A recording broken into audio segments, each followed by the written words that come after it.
প্রিয় দর্শক, এটা তো সত্য, সংকটে দেশ, তবে দেশ বাঁচাতে, মানুষ বাঁচাতে এবং অর্থনীতি বাঁচাতে কতটা এই মুহূর্তে প্রয়োজন কিংবা ভবিষ্যতের জন্য প্রয়োজন রাজনৈতিক মীমাংসা, এবার সেটা হওয়া কতটাখানি সহজসাধ্য। তবে এই রাজনৈতিক মীমাংসা না হলে এরকম অস্থিরতার মধ্যেই কি চলবে দেশ? এই প্রশ্নটা আজকে রাখছি এবং এই প্রশ্নের মধ্য দিয়েই শুরু করছি আজকের metro some to the point. সঙ্গে আমি সোমা ইসলাম। আজ আমাদের বিষয় আন্দোলন, সহিংসতা ও শিক্ষার পরিবেশ। সঙ্গে আছেন বিচারপতি শামসুদ্দিন চৌধুরী মানিক, সঙ্গে আছেন গোলাম মাওলা রনি, সাবেক সংসদ সদস্য এবং বিএনপি নেতা। শুরুটা এই পাশ থেকে একটু করি। স্যার কেমন আছেন? স্যার কেমন আছেন? হ্যাঁ, ভালো ভালো ভালো সোমা, তুমি কেমন আছো? স্যার, আপনার হলুদ পাঞ্জাবি দেখে মনে হচ্ছে দেশে বসন্ত। দেশ তো চির বসন্তের দেশ, এটা তাই না? দ্বিজেন্দ্রলাল রায় তো সেটাই লিখে গেছেন। আমরা সেই ঐতিহ্যেরই মানুষ বাঙালি। ধনধান্যে পুষ্পে ভরা এই দেশ আমাদের এই বসুন্ধরা। কিন্তু যদি আপনি বলেন ধন ধান্যে পুষ্পে ভরা আমাদের এই বসুন্ধরা, সেই বসুন্ধরাতে এই ধনধান্যে ভরা পুষ্পে ভরা বাংলাদেশে অর্থনীতিটা কেমন আছে? দেখুন, এইখানে আমাদের দেশে ধনধান্যে পুষ্পে ভরা ডিএল রায়ের মতো কবি, আপনার ইসের লালনের মতো কবি, রবীন্দ্রনাথের মতো কবি, নজরুলের মতো কবি যেমন জন্মিয়েছে, এই মাটিতে কিন্তু আপনার তোমার মির্জাফরও জন্মেছে, মীর কাসিমও জন্মেছে, জগৎ শেঠও জন্মেছে। দুই ধরনের মানুষ ছিল আমাদের দেশে। এখানে নেতাজি সুভাষচন্দ্র বসু, বঙ্গবন্ধু শেখ মুজিবেরও জন্ম হয়েছে, আবার ঠিক মোস্তাক জিয়ার মতো মানুষেরও কিন্তু এখানেই জন্ম হয়েছে। সো এই এই এই নিয়েই কিন্তু আমাদের এই বাংলাদেশ।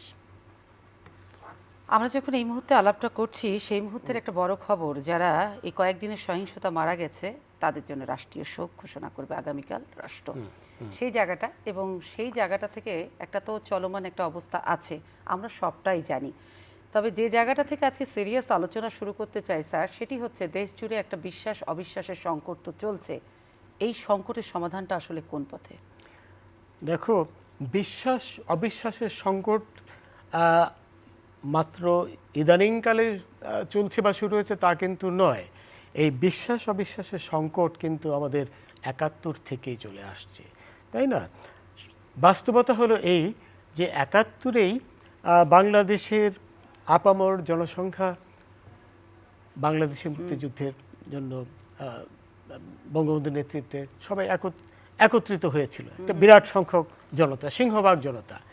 একই সাথে কিন্তু তারাও ছিল যারা পাকিস্তান ভেঙে একটি ধর্মনিরপেক্ষ রাষ্ট্রের জন্ম হোক, অসাম্প্রদায়িক, সেটি চায়নি।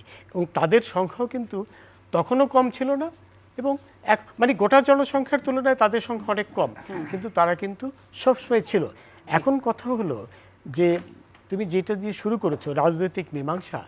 রাজনৈতিক মীমাংসার জন্য অন্যান্য দেশে, পৃথিবীর এমনকি যুক্তরাষ্ট্রের দিকেও যদি আমরা তাকাই বা ভারতের দিকে যদি তাকাই, সেখানে একটা পয়েন্টে কিন্তু সবাই একমত। সেটা হলো রাষ্ট্রের সার্বভৌমত্ব, রাষ্ট্রের যে চিন্তাধারা, রাষ্ট্রতত্ত্ব। যুক্তরাষ্ট্রে ট্রাম্প, তারপরে কমলা হ্যারিস ইত্যাদি, তাদের মধ্যে অনেক মতভেদ রয়েছে বিভিন্ন ইস্যুতে, যেমন ইসরায়েলি ইস্যুতে মতভেদ রয়েছে, কিন্তু তারা কিন্তু সেই রাষ্ট্রীয় যে স্বাধীনতা, সেই ব্যাপারে কিন্তু একমত। কিন্তু আমাদের এখানটা কিন্তু অন্যরকম। আমাদের যারা ৭১-এ যারা মুক্তিযুদ্ধের বিরুদ্ধে ছিল, দুর্ভাগ্যবশত তাদের বংশধররা কিন্তু বেশিরভাগই সেই মতধারাই এখন পর্যন্ত চালিয়ে যাচ্ছে। আমরা আশা করেছিলাম, একটু সময় আমাদের প্রত্যাশা ছিল যে তারা কালের বিবর্তনে তাদের মানসিক জগতে পরিবর্তন আসবে, তারা বুঝতে পারবে যে না, বাংলাদেশ স্বাধীনতা, বঙ্গবন্ধুর নেতৃত্ব, জয় বাংলার যে নীতি, এর থেকে তো বিচ্যুত হওয়ার কোনো পথ নেই। কিন্তু দুর্ভাগ্যবশত অনেকেই কিন্তু সেই নীতি থেকে চলে যাচ্ছে, কিন্তু বেশিরভাগই কিন্তু তাদের সেই পূর্বপুরুষের নীতিটা এখনও ধরে রাখছে। যেমন উদাহরণস্বরূপ সাকা চৌধুরীর ছেলে বলো বা মীর কাসিম আলীর ছেলেদের বলো, তারা কিন্তু সেই একই ধারা এখনও করে রাখছে। সুতরাং সেইখানে রাজনৈতিক মীমাংসা হতে হলে তো অন্তত একটা পয়েন্টে তো সবার মিল হতে হবে, যেটা সবাই বলে থাকেন যে তেল আর পানি, এর মধ্যে তো মিল হতে পারে না। তো সেইখানে এই যে বড় বিরোধটা, সেই বিরোধের আমি জানি না যে কত জেনারেশন লাগবে, কিন্তু সেই বিরোধ যখন তেল আর পানি যতদিন টিকে থাকবে ততদিন সেই রাজনৈতিক মীমাংসা কতখানি সম্ভব আমি তো নিজেও বুঝতে পারছি না। রাজনৈতিক মীমাংসাটা যদি না হয়, আপনি বলছেন তেল আর জল কখনো এক হয় না, কিন্তু পর স্বার্থে তেল আর জল এক হওয়ার জিনিস না, কিন্তু আমাদের যদি বলি রাজনৈতিক দলগুলো তেল আর জল এই বিভাজনকে আমরা টানবো কেন?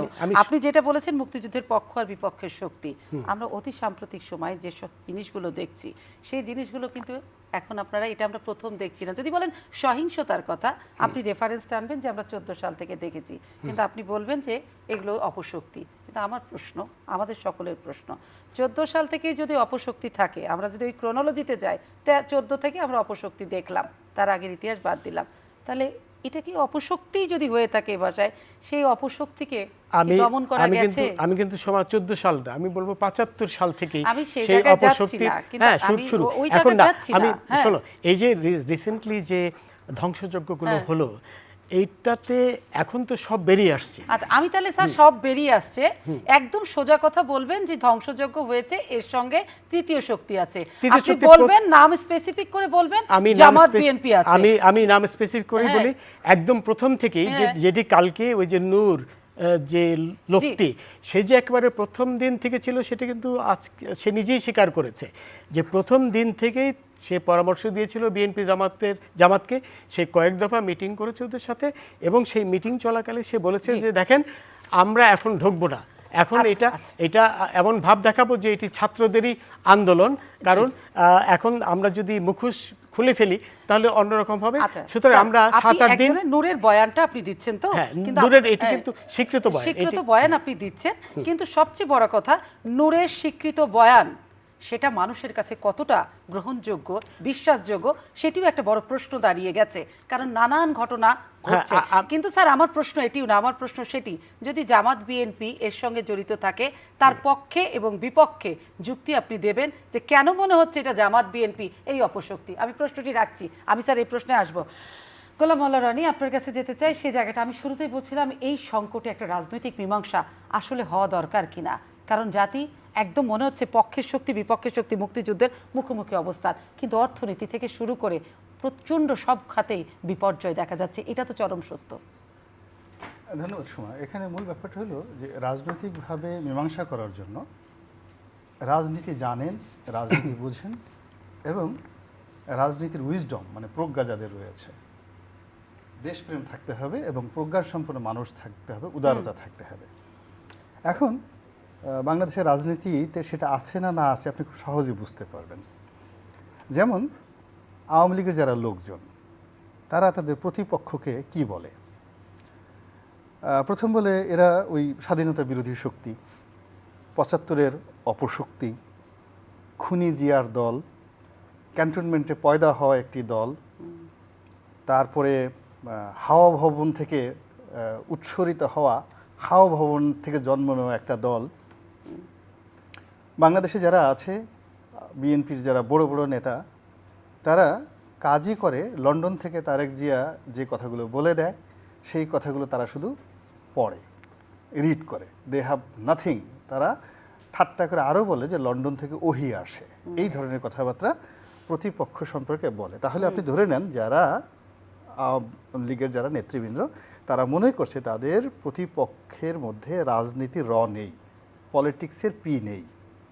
ইটস এ পার্টি, এর পুরোটাই এর মধ্যে খুন আছে, জখম আছে, 71-এর ধর্ষণ আছে, রাজাকার আছে, আলবদর আছে, আর শামচ আছে, লেখা নাই, পড়া নাই, দুর্নীতি, সমস্ত কিছু, নফরত, শুধু ঘৃণা।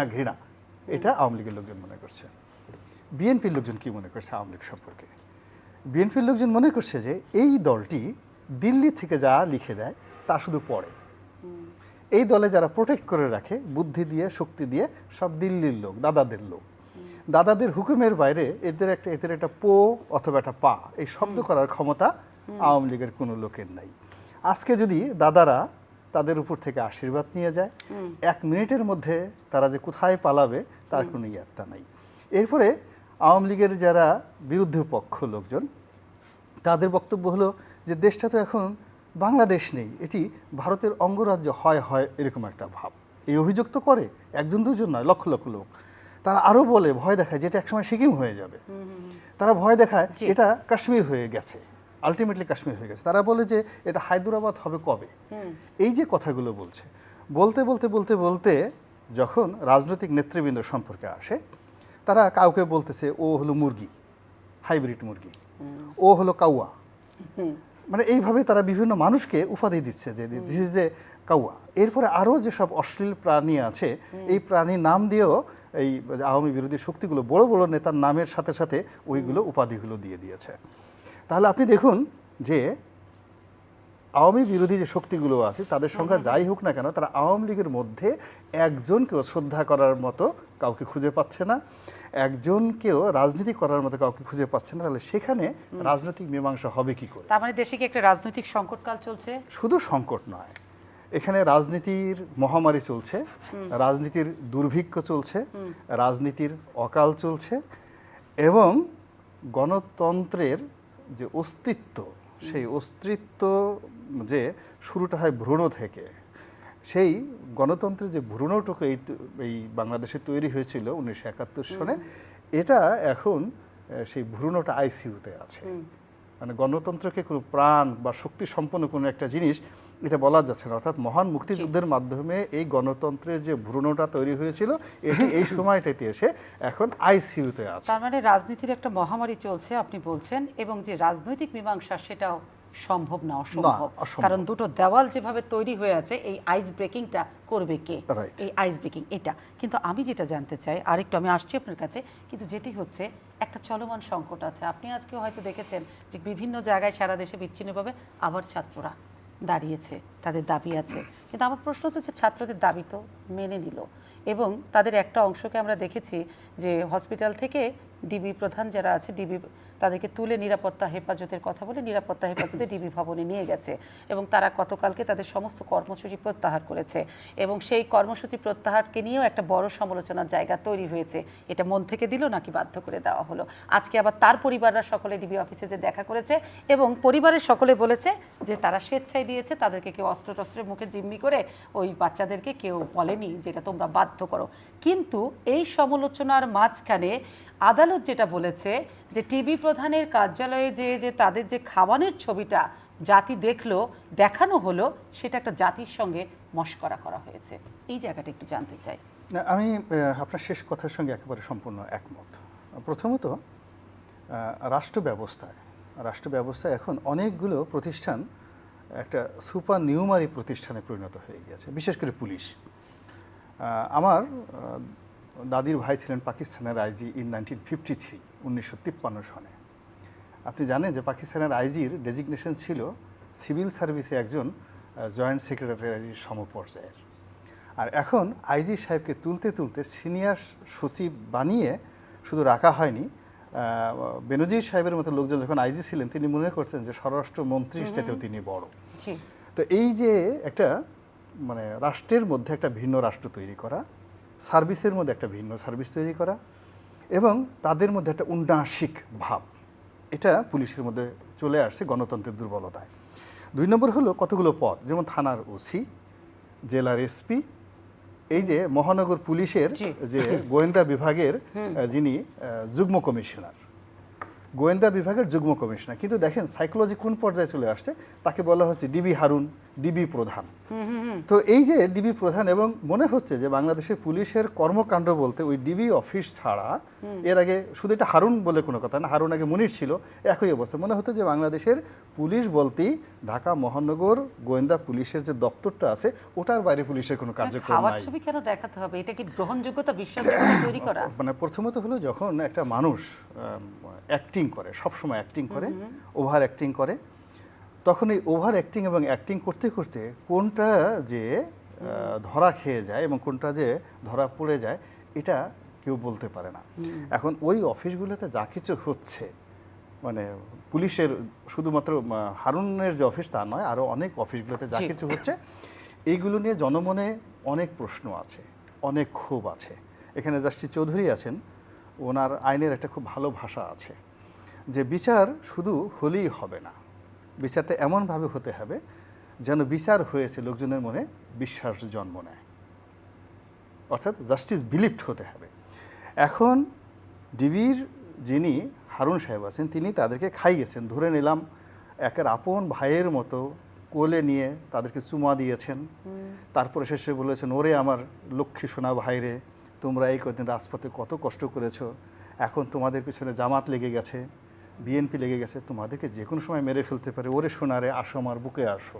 এক আমি ধরে নিলাম যে এইরকম ভালোবাসা নিয়ে জনাব হারুন তাদেরকে ডিবি অফিসে নিয়ে আসছে।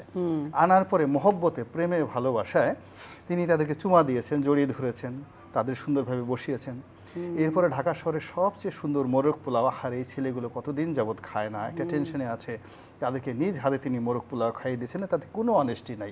অ্যাজ ইট ইজ ওই যে যাদেরকে নিয়ে যাওয়া হয়েছে তাদের বাবা মাও যে স্নেহ ভালোবাসা ওদেরকে দেয়নি, তার চেয়ে বেশি স্নেহ ভালোবাসা জনাব হারুন সাহেব তাদেরকে দিয়েছেন, ধরে নিলাম। কিন্তু বাস্তবতা হলো আমরা যারা দেখছি আমাদের এই জিনিসটা বিশ্বাস হচ্ছে না। আমাদেরকে মনে হচ্ছে এর মধ্যে চক্রান্ত আছে, এর মধ্যে অসততা আছে, এর মধ্যে যাকে বলা হয় আরো অনেক কিছু আছে আনসিন। এই যে সাধারণ মানুষের যে অবিশ্বাসের একটা জায়গা তৈরি হয়েছে সেই ব্যাখ্যাটা আপনি দিলেন কেন, কিন্তু সেই অবিশ্বাসের জায়গাটাতে একটা তো মাত্রা যোগ করে দিল হাইকোর্ট আদালতের এই জায়গাটা। না, আমাদের আদালত তো এখনো আমি মনে করি কতগুলো জায়গায়, ইভেন পুলিশ, আমি বলি পুলিশ, ডাক্তার এবং উকিল এবং আদালত, এর বাইরে আসলে কোনো একটা রাষ্ট্র ব্যবস্থা যেতে পারে না। ঘুরে ফিরে আসলে আলটিমেটলি বিপদে পড়লে তাদের কাছে আসতে হয়। এখন বিচার বিভাগ নিয়ে অনেক কথা হচ্ছে, নিম্ন আদালত নিয়ে অনেক কথা হচ্ছে, আইন মন্ত্রণালয়ে অনেক কথা হচ্ছে, কিন্তু শেষমেশ গিয়ে কিন্তু বিচারকদের কাছেই যেতে হয়। এবং এখনও দেখেন এই সময়টিতে, এই চলমান এই সময়টিতে যুগান্তকারী যদি আপনি 10টি ঘটনা বাংলাদেশে ধরেন একেবারে নাড়াচাড়া দিয়ে ফেলেছে গত কয়েক মাসে, এসব কিন্তু জুডিশিয়ারি থেকে এসছে। এই বেনজিরের ঘটনা ধরেন, মতিরের ঘটনা ধরেন, ইভেন এই যে একটা কিশোর ছেলেকে নিম্ন আদালত থেকে ছেলেটাকে রিমান্ডে নিয়ে যাওয়া, সেটা তো আদালত নির্দেশ দিয়েছে যে অবশ্যই এটা উচিত ফলে হয়নি। আমি মনে করি আদালত যে বক্তব্যটা দিয়েছে এটি জাতির বিবেকের সঙ্গে তারা কমপ্লাই করেছে। তার মানে গোলাম মোল্লা রনি, আদালত কি মানুষের পালসটা বুঝতে পারছে?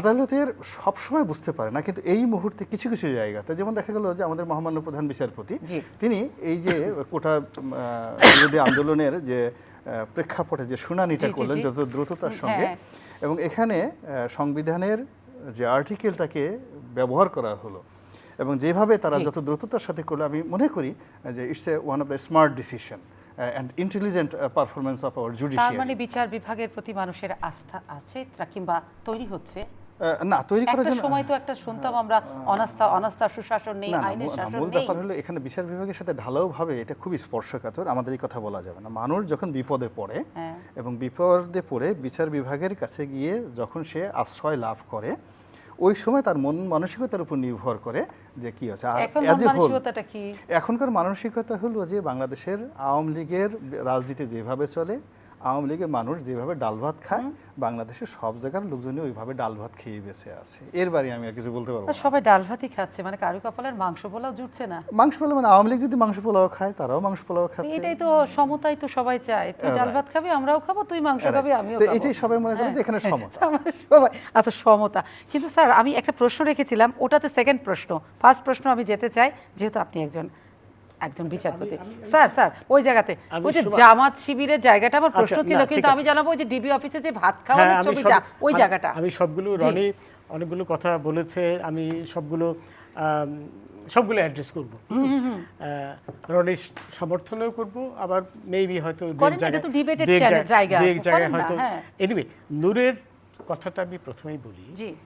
নূরের সম্পর্কে কিন্তু মানুষ সবাই জানে, সে যে ইসরায়েলি মাসাদ, ইসরায়েলি গোয়েন্দা বাহিনীর সাথে যোগাযোগ করেছিল, তাদের সাথে বৈঠক করেছিল, এগুলো কিন্তু প্রমাণিত ঘটনা। আমি একটা ছোট প্রশ্ন করি, আমি তো অত কিছু বুঝি না, আপনারা আইনজীবী। নূর বিদেশি গোয়েন্দার সঙ্গে ইসরায়েলের সাথে তার একটা রিলেশনশিপ ছিল, দেশ বিরোধী একটা তার ষড়যন্ত্র ছিল, আপনারা বলছেন পত্রপত্রিকা এসেছে, তার মানে তো সে রাষ্ট্রদ্রোহী। যদি তথ্য প্রমাণ থাকে, তাকে কি গ্রেফতার করা হয়েছিল, তাহলে তাকে ছাইরে রাখা হয়েছিল কেন? তখন এটা যদি তাকে ছেড়ে ভুল করেছিল, তখন কিন্তু এই যে ইসরায়েলি গোয়েন্দা বাহিনীর সাথে তার যে সখ্যতা, হ্যাঁ। সেটা কিন্তু প্রমাণিত সত্য। তার ছবি টবি সবই বেরিয়েছে, তাহলে সে ছবি বোধহয় বেরোনোর মানা পর করেন। অপরাধী কি করে ঘুরে বেড়ায়? শুধু কি বলার জন্য আপনারা ওদেরকে বাইরে রেখে দিবেন? মাসাদের যে হ্যাঁ, হ্যাঁ। চর, সেও কিন্তু বলেছে আমার সাথে সে দেখা করেছে। হ্যাঁ। তখনই তাকে কি বলে তার বিরুদ্ধে মামলা করা উচিত ছিল। সেটি না করাটা অবশ্যই কোনো অবস্থায় যুক্তিসঙ্গত হতে পারে না। এখন রনি অনেকগুলো সুন্দর কথা বলেছে। রনি কিন্তু সুন্দর কথা বলারই মানুষ, বুদ্ধিমান মানুষ। রনির এক সময় আওয়ামী লীগের এমপি হয়েছিল। আমি খুশি হতাম। আমি কিন্তু আওয়ামী লীগ করি না। আওয়ামী লীগের রনি খুব ভালো করে জানে। মানুষ বিশ্বাস করে? আমি আওয়ামী লীগের 1 পয়সার বেনিফিশিয়ারিও না। সময় এটা পৃথিবীর অন্য কেউ জানুক না জানুক, রনি জানে, অনেকেই জানে। স্যার, এটা আপনি বিশ্বাস করেন? আপনি আওয়ামী লীগ করেন না? আমি- মানুষ বিশ্বাস করে? এই অবিশ্বাসের মাঝখানে তো দাঁড়িয়ে থাকতে হচ্ছে। শোনো, আমি আওয়ামী লীগের কোনো বেনিফিট পেয়েছি বলো? সেটা তো আমরা জানি না। তুমি জানো না? এটা তো প্রকাশ্য, সবারই জানার তাহলে কথা। সবাই আপনাকে আওয়ামী লীগ বলে কেন? আওয়ামী লীগ যেটা হয়েছে, আমি তো মুক্তিযুদ্ধের পক্ষে না, কোন একজন দল করা তো সমর্থক। অপরাধ না, না, স্যার। না, আমি কে করি বিএনপি করি করলো, না কে তো। জামাত করলো, না, আওয়ামী লীগ করলো, এটা অপরাধ না। শোনো, আমি হ্যাঁ। ছাত্র জীবনে ছাত্রলীগ করতাম, সেটা বিলেতে যখন পড়াশোনা করি আমি হ্যাঁ। ছাত্রলীগের ওখানে সাধারণ সম্পাদক ছিলাম। জি। কিন্তু পরবর্তীকালে যখন আমার লেখাপড়া ব্যারিস্টার হয়ে গেলাম, এরপরে আমি বঙ্গবন্ধু পরিষদ করেছি। কিন্তু আওয়ামী লীগ, যেহেতু আমি বিলেতে সরকারি চাকরি করতাম, আমার আওয়ামী লীগে যোগদান করা সম্ভব ছিল না। আমি বঙ্গবন্ধু পরিষদ করেছি।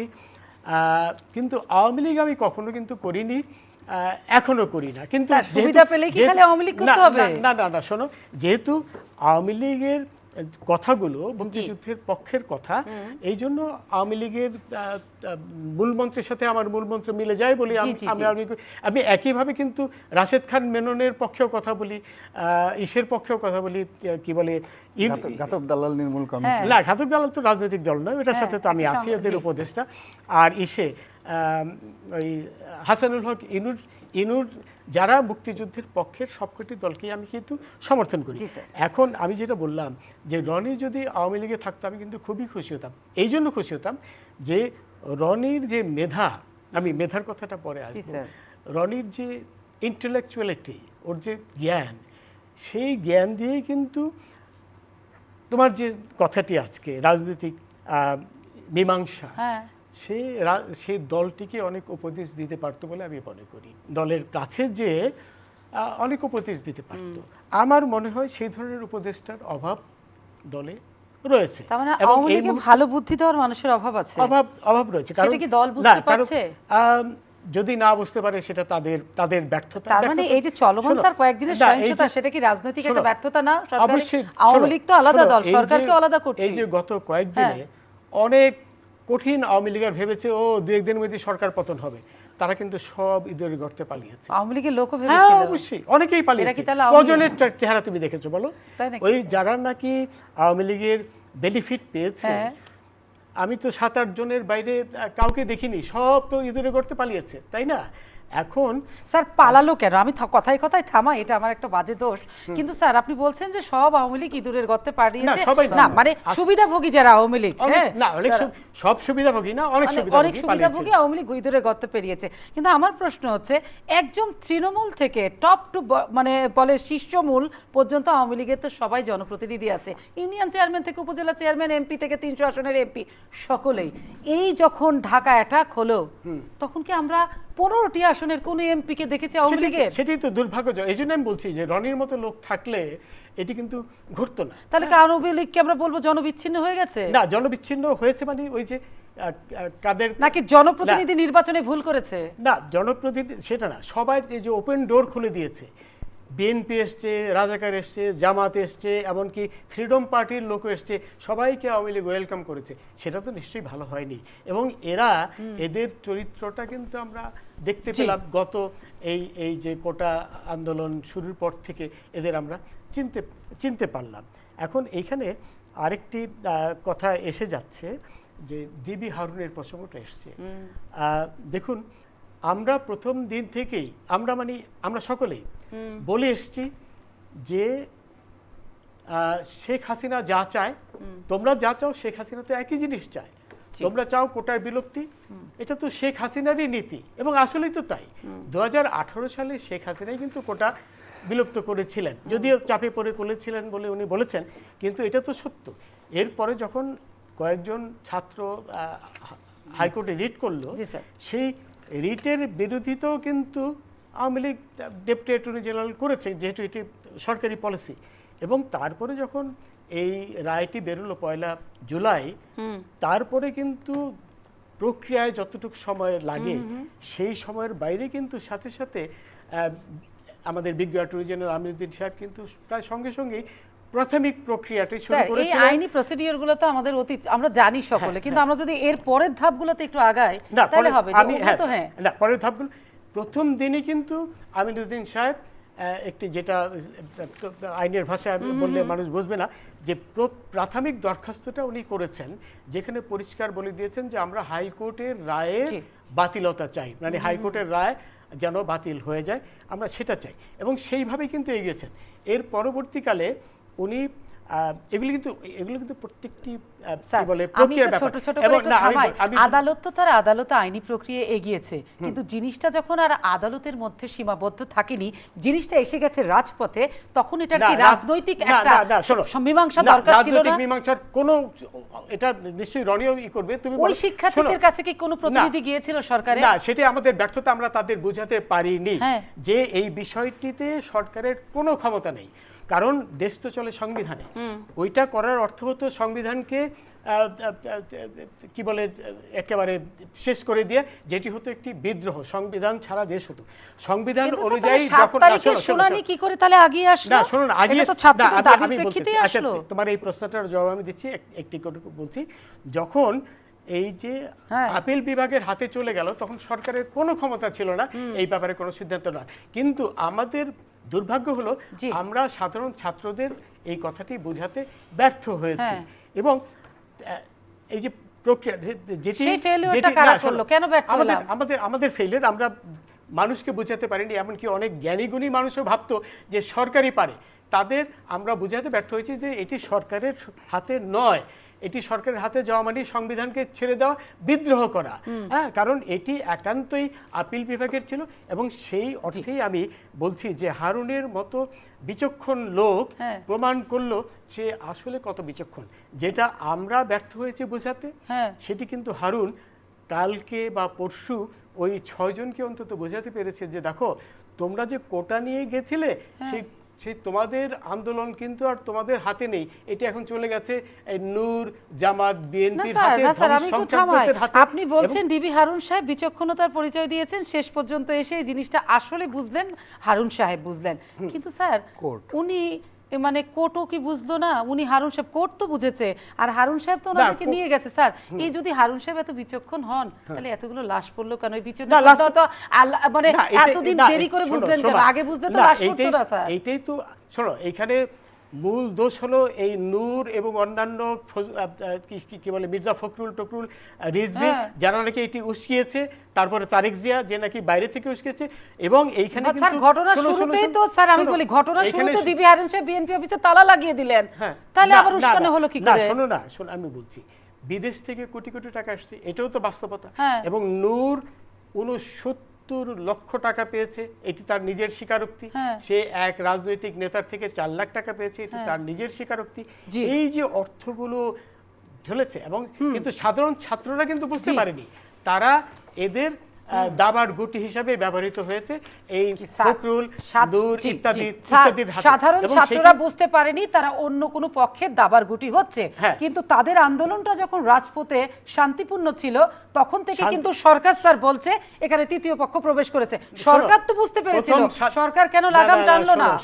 প্রথম 7 দিন শান্তিপূর্ণ ঠিকই ছিল, কিন্তু পরে যখন রাস্তাঘাট, ওই যে প্রথম বললো কি বাংলা ব্লকেড, হ্যাঁ, এইটা তো আর শান্তিপূর্ণ বলা যায় না, কারণ তুমি রাস্তাঘাট সব বন্ধ করে দেবে, মানুষের যাতায়াত বন্ধ করে মানুষের জীবন দুর্বিষহ করে দেবে। তাহলে এই শান্তিপূর্ণ আন্দোলনের মধ্য দিয়েই তো তাদের একটা দাবি দেওয়া আছে, কিন্তু শান্তিপূর্ণ আন্দোলনের মধ্যে কিন্তু ছাত্ররা বলছিল আমাদের সাথে কথা বলুক, আমরা সর্বোচ্চ পর্যায়ে কথা বলতে চাই। কথা বলার কিছু ছিল না, তো এই জন্য ছিল না, তাদের বারবার বোঝানো হয়েছে যে বিষয়টি আপিল বিভাগের হাতে, আমাদের কিছু করার নেই। কিন্তু আমাদের ব্যর্থতা হলো আমরা সেই জিনিসটি বোঝাতে পারিনি। না, আমার কথা হচ্ছে স্যার, বুঝলাম সব পক্ষই বুঝলো, এতগুলো ডেড বডি পরে কেন, এরকম অরাজকতার পরে পরে কেন? তারা ডেড বডি পড়েছে কখন? যখন তারা অরাজকতা শুরু করছে, যখন বিটিভি ভবন ধ্বংস করে দিয়েছে, যখন তোমার ইসের ও স্যার, তার আগে থেকে তো শুনছিলাম সরকার বলছে এই আন্দোলন জামাত শিবিরের, তাহলে সরকার বুঝে ছাত্রদেরকে কি নিজেদের আয়ত্তে আন্দোলন কেন? তাহলে বাড়তে দিল কে আন্দোলন? আন্দোলন আনবে কিভাবে যখন নূর ঢুকে পড়েছে? হ্যাঁ, মির্জা স্যার, ফখরুল নূরের ঢুকে কি পড়েছে। power? না, নূরের অনেক পাওয়ার। সরকারের চেয়ে নূর powerful। নূর কোটি কোটি টাকা নিয়ে মাঠে নেমেছে। হ্যাঁ। মাঠে নেমে স্যার, সে কয় কোটি টাকা? আপনি বলেন অনেক 69 কোটি, লাখ। অনেক 69 লাখ তার নিজের পকেটে গেছে। বহু টাকা পেয়েছে, দেশে অনেক ব্যবসায়ী টাকা দিয়েছে, বিদেশ থেকে টাকা আসছে, মধ্যপ্রাচ্য থেকে টাকা আসছে, স্যার, কে তারিখ বেশি থেকে টাকা শক্তিশালী, আসছে। নূর না সরকার? শোনো, নূর স্যার, তখন- কে বেশি শক্তিশালী, নূর না সরকার? না, নূর আমি সরকার শক্তিশালী, কিন্তু নূর যে তাহলে পরিস্থিতি নূরের সাথে আপনি না, এতবার বলছেন? না, নূর যে পরিস্থিতি সৃষ্টি করেছে হ্যাঁ। সেটি আমাদের, আমি তো প্রথম থেকেই বলছি, আমাদের ব্যর্থতা। আমরা ছাত্রদেরকে বা জনসাধারণকে প্রথম দিকে বোঝাতে সক্ষম হইনি। হ্যাঁ। যখন তারা বিটিভি ভবন ধ্বংস করে দিল, যখন টোল প্লাজায় আগুন হ্যাঁ। জ্বলে দিল, কত জি। মানে মেট্রো রেলে ধ্বংস জি, করে দিল, জি। মেট্রো রেল অবশ্যই জনসম্পদ ধ্বংস করা অবশ্যই অপরাধ, সেটার বিপক্ষে নিশ্চয়ই সকলে। না, শোনো, এই যে এগুলো যে ধ্বংস করেছে জামাত, হ্যাঁ। শিবির, বিএনপি, হ্যাঁ। এগুলো তো এখন প্রমাণিত। যাদের ধরেছে, সিসিটিভিতে আইডেন্টিফাই করে যাদের ধরেছে, তারা নিজেরাই, তাদের পরিচয় পাওয়া গেছে। ছাদ থেকে কতজনকে স্যার, আমরা ফেলে যে দেওয়া তদন্ত হওয়ার আগে হ্যাঁ। বিষয়গুলোকে বলে দিই এরা করেছে, এটা কি তদন্ত কাজ ব্যাহত হয় না? না, তদন্ত যারা তখন মন গড়া না, না, না, perception শোনো, আসে না? যেটা স্বীকৃত, নূর স্বীকার করেছে। জি, স্যার। হ্যাঁ, তারপরে নূর অন্যান্যদের সাথে যে মিটিং করেছে, স্বীকার করেছে, এগুলো তো সবই স্বীকৃত। সুতরাং স্বীকৃত কথা কিন্তু জি।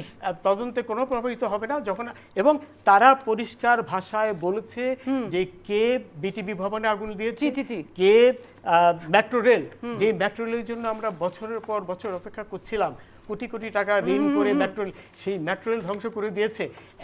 এগুলো তো সবই, কারণ সিসিটিভি তাহলে স্যার, শেষ পর্যন্ত আপনার থেকে আমি কি পেলাম? শেষ পর্যন্ত যে এই যে অপশক্তি, এই অপশক্তিকে কঠোরভাবেই দমন করতে হবে, এর কোনো বিকল্প নেই। এবং এরা রাষ্ট্রদ্রোহিত অপরাধ করেছে, এই রাষ্ট্রদ্রোহিতার অপরাধীদের বিচার করতে হবে। এবং সেইখানে কবিগুরুর সেই কথাটি আমাদের মনে রাখতে হবে, ক্ষমা যেখানে এই ক্ষীণ দুর্বলতা, হে রুদ্র আমি যেন কঠোর হতে পারি তাহা। এই মনোভাব নিয়েই যে কথা গতকাল মাননীয় প্রধানমন্ত্রী বলেছে, এদের বিরুদ্ধে এদের কঠোর হাতে দমন করতে হবে, এদের কোনো ছাড়াছাড়ি নেই, এদের সর্বোচ্চ শাস্তি দিতে হবে। দেখো, ইংল্যান্ডে কিন্তু মৃত্যুদণ্ড নাই, ইংল্যান্ডে নাই, কিন্তু রাষ্ট্রদ্রোহিতার জন্য কিন্তু মৃত্যুদণ্ডের অপরাধ। আচ্ছা, আমি তাহলে এই পাশটা একটু যাই। তো সুতরাং এরা যেহেতু রাষ্ট্রদ্রোহিতা অপরাধ করেছে, এদের বিচার রাষ্ট্রদ্রোহিতার আইনে হতেই হবে। প্রশ্ন আছে কোনো? আমার নাই, না, আমার বলেন। কোনো প্রশ্ন নেই। মানে আমি জাস্টিস চৌধুরীর সাথে বেশ কয়েকটা এই বিষয়গুলো নিয়ে টকশো করেছি, এটিএনএ করেছি, আপনার এখানে আরও করেছি। তো উনি আজকে অনেকটা লিবারেল, অনেক সুন্দর হলুদ একটা পাঞ্জাবি পরে আসছেন এবং আরও লিবারেল হয়ে গেছে যখন আপনার শাড়ির যে পাড়, এটার সঙ্গে তার হলুদ পাঞ্জাবির মিল হয়ে গেছে। কিন্তু আপনার মনের রং কি? আমাদের তো এটা বাইরের রং। আমারটা এখন কৃষ্ণচূড়ার রং আমার মনের মধ্যে এখন। সেই বিখ্যাত কবিতা, এখানে রমনার ঊর্ধ্বমুখী কৃষ্ণচূড়ার তলায়, যেখানে আগুনের ফুলকির মতো এখানে ওখানে জ্বলছে অসংখ্য রক্তের ছাপ। রাইট, যেখানে অসংখ্য রক্তের ছাপ, আমি সেখানে কাঁদতে আসি। এখনো কবিতা আসে? রাইট, সেই কবিতা আসে। তো যাই হোক, যেটা 52 ভাষা আন্দোলনের পরে মাহবুব সাহেব লিখেছিলেন। তো আমার যে বক্তব্যটা হলো যে উনি আজকে লিবারেল হওয়ার কারণে এবং সম্ভবত আপনার কারণে উনি অনেক সুন্দরভাবে গুছিয়ে বলছেন, বাট তার একটা ডায়ালগ ছিল, কতগুলো ডায়ালগ ছিল। সে ফার্স্ট ডায়ালগ হলো, তিনি স্পষ্টভাবে প্রধানমন্ত্রীর জবানের সঙ্গে যদি বাংলাদেশে কেউ সাহস করে একজন কমপ্লাই করে থাকে, সেটা জাস্টিস চৌধুরী। তিনি বলেছিলেন যে এখানে যারা আন্দোলন করছে এদের মধ্যে রাজাকারের বাচ্চা যারা আছে, রাজাকারের বাচ্চা, এবং খুব বোল্ডলি তিনি বলেছিলেন। এবং তিনি আরও বলতে চেয়েছিলেন, রাজাকারের বাচ্চার সাথে আর একটা ইলিজিটিমেট একটা শব্দ বলতে চেয়েছিলেন, সেটা উনি বলতে পারেন নাই, হয়তো পরে বলবেন। সেকেন্ডলি তিনি বলেছিলেন যে এই ঘটনার সাথে জামাত, শিবির থেকে শুরু করে আরও অনেক জঙ্গিবাদের যারা কারখানা তৈরি করে, এরকম উনি একজন বাংলাদেশে খুব নামকরা পীর, আমি যাকে পীর হিসেবে বলেছি, মাশাইখ হিসেবে বলেছি, সে তাকে জঙ্গি নেতা হিসেবে আখ্যা দিয়ে বলেছে এদের কারণে এই জিনিসগুলো হয়েছে। উনি আরও বলেছিলেন যে পুলিশ যে গুলি করেছে, এই গুলি আইনগতভাবে করার অধিকার তার আছে এবং যে গুলি হয়েছে সব কিছু এইভাবে হয়েছে। এখন আমি তার এই প্রত্যেকটা বক্তব্যকে যদি মানে গুরুত্বপূর্ণ হিসেবে মনে করি এবং মনে না করার কোনো কারণ নেই। এর কারণ হলো ওনার সঙ্গে আমার সঙ্গে একটা সময় খুব দূরত্ব ছিল। আমি যখন পার্লামেন্টে ছিলাম তখন উনি বেঞ্চে বসা, আপিল বিভাগের তখনও যান নাই হাইকোর্টের বিচারপতি। হঠাৎ করে আমাদের স্পিকার সাহেব পরবর্তী রাষ্ট্রপতি ছিলেন, তাকে তিনি বটতলার উকিল বলে কি একটা গালি দিয়েছিলেন একের বেঞ্চে বসে। না বর্তমান বলেছিলাম অল্প বিদ্যা ভয়ঙ্কর, অল্প সামহাও ব্যাপার। এবং আমরা সারা পার্লামেন্ট সেদিন ফেটে পড়েছিলাম যে শামসুদ্দিন চৌধুরী মানিকের ফাঁসি চাই, তাকে ইমিডিয়েটলি এই বেঞ্চ থেকে বের করে দেব এবং বিচারপতিদেরকে যে ইমপিচমেন্ট করার যে ক্ষমতা আগে পার্লামেন্টের ছিল এটা ফিরে হোক। এবং সেই দিন পার্লামেন্টে একমাত্র প্রধানমন্ত্রী ছাড়া আমরা সবাই তার ফাঁসির দাবিতে উত্তাল ছিলাম রীতিমতো। এবং ওই দিন যদি আমরা তাকে পেতাম পার্লামেন্টের মধ্যে সবাই ফাঁসিতে টানাই ফেলতাম। কিন্তু বাস্তবতা হলো আমরা তার একটা পশম ধরে টান দিতে পারি নাই। হ্যাঁ, সে তার বহাল তবিয়ত ছিল এবং এরপরে যে রাষ্ট্রপতিকে তিনি দিয়েছেন সেই রাষ্ট্রপতি তারকে আপিলের ডিভিশনে নিয়োগ দিয়েছেন। তখন আমরা ধরে নিয়েছি যে justice Manik is not only Manik, is a black diamond for Awami League. হ্যাঁ, আওয়ামী লীগের কালো মানিক, তো ব্ল্যাক ডায়মন্ড। এবং তার সঙ্গে সরাসরি প্রধানমন্ত্রীর একটা ওইরকম ব্লেসিং আছে, রিলেশন আছে, প্রধানমন্ত্রী তাকে অত্যধিক পছন্দ করেন। তো এই সময়টা ইতিহাসে এত বছর পরে আবার তার মুখে যখন আওয়ামী লীগের যখন ক্রাইসিস, সব মানুষ যখন পালাচ্ছে, গর্তের মধ্যে পালাচ্ছে এবং আওয়ামী লীগের মধ্যে এখন ওপেন ডিবেট হচ্ছে কে পালিয়েছে কে পালায় নাই, পালানো গ্রুপ ভার্সেস না পালানো গ্রুপ। হ্যাঁ, এই দুই গ্রুপের মধ্যে এখন রীতিমতো হাতাহাতি হচ্ছে। অনেকে বলছে আমি না থেকেও ছিলাম, কোথায় ছিল? হ্যাঁ, সেটা ভাবের মধ্যে ছিল আর কি। হ্যাঁ, মানে দূরে বসে বসে সে গিটার বাজাচ্ছিল। হ্যাঁ, করোনার মধ্যে হ্যাঁ অদৃশ্য ছিল। তো ঠিক সেই সময়টাতে আমাদের আওয়ামী লীগের কালো মানিক, ব্ল্যাক ডায়মন্ড, তিনি কিন্তু ভয় পান নাই। তিনি প্রধানমন্ত্রী ভাষাকে ধারণ করে, প্রধানমন্ত্রী তাকে কিছু দেয়নি, অন্যান্য অনেক বিচারপতি, অনুল্লেখ্য অনেক বিচারপতি অনেক কিছু পেয়েছে অবসরের পরে, তাকে কিছু দেওয়া হয়নি।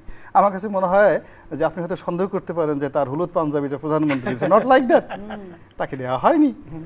সে নিজের টাকা খরচ করে, নিজের পয়সা দিয়ে সে এই আওয়ামী লীগের পক্ষে সে ভূমিকা রেখে যাচ্ছে এবং অত্যন্ত দৃঢ়তার সাথে প্রধানমন্ত্রীর যে ল্যাঙ্গুয়েজ, ঠিক সেই ল্যাঙ্গুয়েজগুলো আপহোল্ড করে সে কিন্তু এখন পর্যন্ত বলে যাচ্ছে।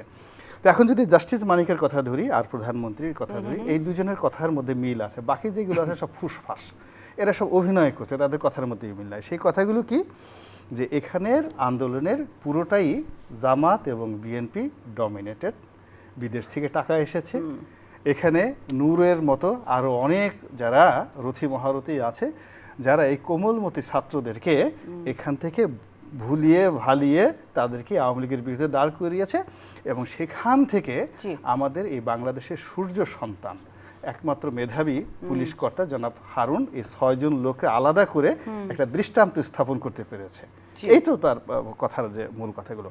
এখন আপনি চিন্তা করেন যে এইগুলোকে যদি আপনি আজকের দিনের মাঠের বাস্তবতা চিন্তা করেন, বাস্তবতা হলো যে জাস্টিস চৌধুরীর মতো বা মাননীয় প্রধানমন্ত্রীর মতো যারা মানে একদিকের কথা বলেন, খুবই স্ট্রেট ফরওয়ার্ড হয়, তাদের মধ্যে কোনো হিপোক্রেসি নাই, ভালো ভালো মন্দ ভালো, যে যা মনে করে করুক। হ্যাঁ, প্রধানমন্ত্রী যখন কান্না আসছে সে কাঁদছে, লোকজন বলতেছে উনি এখন কাঁদবেন কেন? আরে তার কান্না আসছে, সে কাঁদবে না তো হাসবে নাকি? তো আবার একটু পরে তার রাগ হচ্ছে, হ্যাঁ, সে কান্নার পরে অবসর বলতেছে যে এইভাবে এত কষ্ট করে এই দেশের জন্য আমি রেলওয়ে করলাম, এটির জন্য এইভাবে পুড়িয়ে দিতে পারে মানুষ, তো সব কিছু। এখন সবাই বলে যে আল্লাহ কিছুক্ষণ আগে কাঁদলো, আবার এখন উনি হাসবেন কেন? আরে বাবা, তখন তার রাগ হয়েছে, তখন সে ই করবে না। তো এই যে যে জিনিসগুলো আছে, এই জায়গাটাতে আওয়ামী লীগের মধ্যে যারা কমপ্লাই করেন, একত্র সেম ভাষায় কথা বললেন, তো তাদের যে ল্যাঙ্গুয়েজ, সেই ল্যাঙ্গুয়েজটা আবার নতুন করে মাঠে কিন্তু ব্যাড রিয়াকশন তৈরি করেছে। সেই রিয়াকশনটাকে আবার এই যে আজকের দিনে আমরা যখন এই অনুষ্ঠানটা রেকর্ড করছি, আজকে ওই ডিবি অফিসে গিয়ে যারা আন্দোলন প্রত্যাহারের জন্য ঘোষণা দিয়েছে, তাদের সেই কথাটা বিশ্বাস করেনি, বিশ্বাস না করে আন্দোলনে যারা অন্য যারা লোকজন আছে তারা আবার নতুন আন্দোলনের কর্মসূচি দিয়েছে এবং পুরো ঢাকা শহর আজকে, আমি যখন আসছিলাম দেখলাম, আমি কোনো আন্দোলনকারীদেরকে দেখিনি, কিন্তু তারা যেন রাস্তায় নামতে না পারে পুলিশ সেখানে একদম 100% কারফিউর মতো করে পুরো রাস্তা খালি করে রেখেছে। তো কাজে আজকের এই সময়টাতে বসে, আপনার এই টকশোতে বসে আমি বলতে পারি না যে আজকে রাতটা কেমন যাবে, যেহেতু আমরা এই যেই সময়টাতে করছি এই রাতটা কেমন যাবে। আমি বলতে পারি না আগামীকালটা আসলে আমাদের দেশটা কেমন যাবে। এর কারণ হলো এই যে কোটা বিরোধী আন্দোলন যখন শুরু হলো, এটাকে প্রথমে তাচ্ছিল্য করা হলো, এরপরে এটাকে মিসহ্যান্ডেলিং করা হলো, এরপরে কি হলো, সময় ক্ষেপণ করা হলো, অযথা এটার পেছনে সময় ক্ষেপণ করা হলো। এরপর এখন যেটা করা হচ্ছে সেটা হলো যাকে বলা হয় অতিরিক্ত শক্তি প্রয়োগ। অর্থাৎ আপনি কারফিউ দিচ্ছেন, কারফিউ জনগণ আইন মানছে, আইন মানার পরে রাস্তা ছেড়ে দিয়েছে কারফিউর জন্য, আর তখন কারফিউ অবস্থা আছে, তাহলে এখানে প্রোটেস্ট হচ্ছে কি করে? এই সময় তো কোনো কিছু করা যায় না। তাহলে এটা করা যাচ্ছে না, হলো যে এই সময় যেহেতু আপনি করা যাচ্ছে না, আপনি বাড়িতে গিয়ে ব্লক রেড দিয়ে ৯,০০০ লোককে গ্রেপ্তার করেছেন। এটা যদি করা যায় 11 দিনে ৯,০০০ লোককে গ্রেপ্তার করেছেন। তো এখন ব্যাপার হলো যে আপনি যদি যেটা বঙ্গবন্ধুর আদর্শকে যদি লালন করতেন, বঙ্গবন্ধু ৭১ সনের পরে উনি দেখলেন যে মুক্তিযুদ্ধ হয়েছে, তার সঙ্গে সঙ্গে রাজাকার আলবদর আর শামস একটা বিরাট গ্রুপ হয়ে গেছে। সিভিল সার্ভিস, মিলিটারি সার্ভিসের প্রায় সবাই পাকিস্তানপন্থী। তো উনি দেশ চালাবেন কাদেরকে দিয়ে? ফলে উনি কিন্তু জেনারেল অ্যামনেস্টিতে যেতে বাধ্য হয়েছিলেন। এবং তার সেই যে সাধারণ ক্ষমা ঘোষণা, পৃথিবী একদিকে যাক, আমি বলবো যে it was one of the smartest decision ever made in the history. তদ্রূপ এখন যে ঘটনাটা ঘটেছে, এটার জন্য আসলে এখান থেকে বের হয়ে আসার জন্য আমার প্রথমে যেটা ছিল, আমি বলছিলাম যে একটা টক শোতে জাস্টিস চৌধুরীর সাথে ছিল, আমি বললাম যে জরুরি অবস্থা অথবা কারফিউ ছাড়া এখান থেকে বের হওয়া সম্ভব নয়, দ্যাট হ্যাপেন্স। এবং এই কারফিউ যখন এখন চলতেছে, আমি বলবো যে এই মুহূর্তে সরকারের যদি এখান থেকে বাঁচতে হয়, বের হতে হয়, সরকার আরও অনেক সমস্যা আছে, হয়তো সরকারের পতন হবে অন্যভাবে, কিন্তু এই যে চলমান সমস্যাটা তাকে নিষ্পত্তি করতে হলে তাকে আনকন্ডিশনালি জেনারেল অ্যামনেস্টিতে যেতে হবে, তাকে সাধারণ ক্ষমা ঘোষণা করতে হবে, যাদেরকে গ্রেপ্তার করা হচ্ছে তাদেরকে ছেড়ে দিতে হবে, এবং এই যে যারা ছেলেমেয়েরা তারা যেন বিশ্বাস ফিরে পায়, এবং বিশ্বাস ফিরে পাওয়ার পর তারা যেন বিশ্ববিদ্যালয়ে শান্তিপূর্ণভাবে আসতে পারে। একদিন দুদিন খোলার পরে তারা মিছিল করে মিটিং করবে, যখন দেখবে হেলমেট বাহিনী আসছে না, ছাত্রলীগ আসছে না, তারপরে শেষে সেখানে রামদা আসছে না, আলটিমেটলি তারা ঠান্ডা হয়ে যাবে। যারা আন্দোলন করছে তাদের একটা বিশ্বাস আপনি যে জায়গা অর্জন করতে হবে, কিন্তু সরকার কি করে আস্থা নেবে তাদেরকে যে আন্দোলন শুধু সাধারণ শিক্ষার্থীদের, এখানে অন্য পক্ষ নেই? মূল ব্যাপার হলো, শুনুন, সত্যের উপর দিয়ে পৃথিবীতে কোনো শ্রেষ্ঠতর জিনিস নেই। সত্যের জন্য কোনো অভিনয় করতে হয় না, সত্য প্রতিষ্ঠা করার জন্য কোনো ভয় থাকে না, সত্য সত্যই। সরকার যদি সরল মনে সত্যর প্রতি নিষ্ঠ হয়ে সাধারণ ক্ষমা ঘোষণা করে, তাহলে এখানে ন্যূনতম দুর্ঘটনা ঘটার 1% সম্ভাবনা নাই। কেন নাই? পৃথিবীতে এই ঘটনা কখনই ঘটে না যেখানে জেনারেল অ্যামনেস্টি হয়েছে। এমনকি আমাদের দেশে দেখেন, এই আওয়ামী লীগ সরকারের আমলে তো শান্তি বাহিনীরা আত্মসমর্পণ করেছে না? করেছে। এর আগে যখন র্যাব খুব হয়ে গেল, সুন্দরবনের পুরো এলাকাটা খুব ডিজাস্টার হয়ে গেল, এই র্যাবের সাথে যখন সুন্দরবনের দস্যু বাহিনীর তাদের একটা সমঝোতা হলো, সেখানে একটা শান্তি প্রতিষ্ঠা হয়নি? হয়েছে। তো এখানে হয় কি, সরকার যখন অনেস্ট হবে, এবং অনেস্ট হতে হবে কি, যার হাতে অস্ত্র আছে। আপনি অস্ত্র নিয়ে নিরস্ত্র লোকের সাথে আপনি বাহাদুরি দেখাচ্ছেন, আপনি অস্ত্র হাতে নিয়ে নিরস্ত্র লোকের সাথে অভিনয় করছেন, আপনি অস্ত্রের মুখে নিরস্ত্র লোকদেরকে বলছে অভিনয় করো, নাচো, গাও। না, ঠিক আছে, আপনার জিনিসগুলো না প্রচণ্ড, আপনি যে পরামর্শগুলো দিলেন সেটা হচ্ছে সময় উপযোগী, এবং এটা ঠান্ডা মাথায় যদি ভাবে তাহলে হয়তো আবার জনমনে স্বস্তি আসে, দেশ ভালো থাকে, সবার উপরে তো দেশ। কিন্তু গোলাম মোল্লা রনি, আমি যদি একটা কথা বলি যে নিরস্ত্র মানুষের উপরে কেন অস্ত্র প্রয়োগ করা হচ্ছে, কিন্তু সেটা অবশ্যই যে আমার হাতে তো অস্ত্র নেই, আমার উপরে কেন গুলি, কিন্তু গুলিটা কেন চালানো হচ্ছে, এবং এই যে জনসম্পদ ধ্বংস করা, এটা কারা করলো, সেই জায়গাটার কি উত্তরটা দেবেন? এখানে আমি একেবারে খোলামেলাই বলছি, যারা হয় কি, মারতে মারতে মারতে মারতে মানুষের একটা অভ্যাস হয়ে যায়। পাবলিক দেখলি, কারো গাল দেখলি তার মনে হয় থাপড়াই, পিঠ দেখলি মনে হয় চাবুক মারি।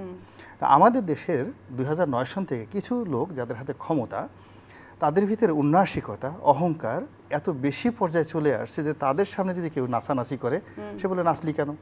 কেউ যদি বলে হাসাহাসি করে, এই তুই হাসলি কেন, তুই এত বড় বেয়াদব, তুই কি আমাকে ঠাট্টা করছিস, হাসিটাও তারা পছন্দ করতে পারে না। রাইট। তো এখন এই যে 2009 থেকে এখন পর্যন্ত সরকার সবসময় যেটা দেখেছে, শক্তি প্রয়োগে তারা সফলতা অর্জন করেছে, ফলে তাদের সামনে কেউ সিনা উঁচু করে দাঁড়িয়েছে, এটাকে তারা মনে করে পৃথিবীর সবচেয়ে সেরা বেয়াদবি। কার কেউ বলতেছে তুমি পারলে আমাকে গুলি করেন, আমাকে গুলি করেন, জিনিসগুলো জ্বালিয়ে পুড়িয়ে দেওয়াটাকে সিনা উঁচু করে দাঁড়ানো। এই গেল হলো সিনা উঁচু করে গুলি করলো। গুলি করার পরে যখন একটা বিশেষ শ্রেণী অ্যাঙ্গার হয়ে যায়, হ্যাঁ। অ্যাঙ্গার হয়ে যায়, তখন ওইটার পথ ধরে এনিথিং মে হ্যাপেন। আপনি ঝগড়ার সময়, যুদ্ধের সময় এনিথিং হ্যাপেন। ধরেন এখন ওই যে একটা গুলি করেছে সাইদকে, এর পরবর্তী যে ওইটার পথ ধরে 200 লোক লাশ পড়বে, যারা ওই একটা গুলি করেছে তারা কিন্তু 200 লাশ চায়নি, কিন্তু পরিস্থিতি এমন একটা জায়গাতে নিয়ে গেছে। বা যারা লাঠি নিয়ে বের হয়েছে, তো তারা যারা যদি বের হলো, যারা জ্বালালো পোড়ালো, তারা কারা? না জালালে পড়াইছে, এখন এটা তো সরকার তদন্ত করছে। এখানে যে সবাই দুষ্কৃতিকারী তাও বলা যাবে না, আবার সবাই যে আন্দোলনকারী তাও বলা যাবে না। এখানে অনেকগুলো পক্ষ একসাথে কাজ করেছে, সেন্টিমেন্ট কাজ করেছে, তারপরে প্রতিহিংসা কাজ করেছে। আপনি চিন্তা করেন মেট্রো রেল হয়েছে, তো মেট্রো রেল হওয়ার পরে সবচেয়ে ক্ষতিগ্রস্ত হয়েছে কারা? কিছু বাস না না না বাস মালিকরা। তো এখন এই একটা দুর্ঘটনায় যে বাস মালিকদের মধ্যে যারা ক্ষতিগ্রস্ত, তারা যে ঘটনার সাথে ইন্ধন দেয়নি, আপনি কি করে বুঝবেন বলেন সেটা? কিংবা ধরুন বিআরটি অফিসের নিচতলা থেকে উপরতলা পর্যন্ত পুড়িয়ে ফেলেছে। এই বিআরটি এর সঙ্গে যাদের ক্ষোভ, আপনি চিন্তা করেন যে আগুন লাগাবে নিচে, একেবারে উপরে সার্ভার রুম পর্যন্ত সমস্ত পুড়িয়ে ফেলেছে। It means this is a pre planned. ফলে এরকম একটা ঘটনা যখন ঘটতেছিল, তখনই ওই যারা মিসক্রিয়েন্টস তারা কিন্তু প্ল্যান করে ফেলেছে যে আগামীকাল আমরা এই কাজটি তার করব। মানে একটা দিকে তো আগুন জ্বলছে, তার মধ্যে আবার আগুনে ঘি ঢালছে কারা? ঘি ঢালছে বা এটা আলু একটা পোড়া বড় দেওয়ার চেষ্টা করছে। আলু পোড়া দেওয়ার এটা চেষ্টা বের করছে, করতে জানেন? হবে। এটা বের করতে হবে। আমি অনুষ্ঠান কিন্তু আপনাকে দিয়ে শেষ করব। আপনি অনেক কিছু লিখেছেন, অল্প করে বলেন। আমি বলি, হ্যাঁ, জেনারেল অ্যামনেস্টির যে কথাটি জি। রনি বলেছে, তো সেইখানে যারা অগ্নিসংযোগ করেছে, ধ্বংসযজ্ঞ করেছে, সন্ত্রাস করেছে, জি। বিভিন্ন স্থাপনা ধ্বংস করে দেশে হাজার হাজার কোটি টাকার অনিষ্ট করেছে বা খুন করেছে, তাদের বেলায় কোনো অবস্থায় প্রযোজ্য হতে পারে না। তাদের অবশ্যই বিচার করতে হবে এবং সর্বোচ্চ সাজা তাদের ব্যাপারে। সাজা অবশ্য দেবে আদালত, কিন্তু সর্বোচ্চ সাজা যেন পায় সরকারকে সেটি নিশ্চিত করতে হবে। এখন সেখানে এই প্রসঙ্গে বলি, বঙ্গবন্ধু অ্যামনেস্টি দিয়েছিলেন, যে কথা রনি বললেন, কিন্তু বঙ্গবন্ধু কিন্তু 11,000-কে অ্যামনেস্টি দেননি। বাকি যারা অপরাধ করেনি, এটা কিন্তু রেকর্ডেড ম্যাটার, যারা অপরাধ করেনি তাদের উনি ছেড়ে দিয়েছিলেন, কিন্তু 11,000 যারা অপরাধ করেছে তাদের কিন্তু আটকে রেখেছিলেন। সেটা পরে জিয়াউর রহমান এসে তাদেরও ছেড়ে দিয়েছিলেন। এখন এইখানে প্রতিটি জীবনই কিন্তু অমূল্য, তাই না? রনির একটি কথা বলেছে, আমি ওইটা একটু কারেক্ট করতে চাই, যে আমি বলেছি পুলিশের আইনগত অধিকার আছে। আমি আইনটাই বলি, পুলিশের আইনগত অধিকার নয়, দায়িত্ব রয়েছে নিজের জীবন এবং অন্যের জীবন এবং সম্পদ রক্ষা করার জন্য প্রয়োজনীয় বল প্রয়োগ করা। আমি সেই কথাটাই বলেছি। কিন্তু এখন কয়েকটি অমূল্য জীবন ঝরে গেছে এর মধ্যে, যার জন্য আমি প্রাথমিকভাবে দায়ী করব তাদের, যারা সেই পরিস্থিতি সৃষ্টি করেছে প্রথম দিন থেকেই, যাদের উদ্দেশ্য ছিল, আসল উদ্দেশ্য ছিল আন্দোলনের মাধ্যমে সরকারের পতন ঘটানো, যে কথা আমি বলেছি। কিন্তু আমরা যেটি আমি আবার বলি, আমরা সাধারণ ছাত্রদের বোঝাতে পারিনি। সাধারণ ছাত্ররা কিন্তু এদের হাতের গুটি হয়ে কাজ করেছে, কিন্তু পয়সা কিন্তু গেছে যারা এটি পরিচালনা করেছে তাদের পকেটে। বহু লোক কোটিপতি হয়ে গেছে এটি করে। এখন এইখানে এই যে ধ্বংসযজ্ঞগুলো অবশ্যই ছাত্ররা করেনি, কারণ তাদের সেই প্রশিক্ষণ নেই। কিন্তু আমরা যদি গত কয়েক দশকের ইতিহাস ঘাঁটি, তাহলে আমরা দেখতে পাবো সেই প্রশিক্ষণ রয়েছে জামাত, শিবির এবং বিএনপির কিছু লোকের। সুতরাং ওই থেকে তো আমরা আন্দাজ করে নিতেই পারি যে এরাই ধ্বংসযজ্ঞগুলো করেছে। এবং এদের অনেকেই তো ধরেছে সিসিটিভিতে আইডেন্টিফাই করে।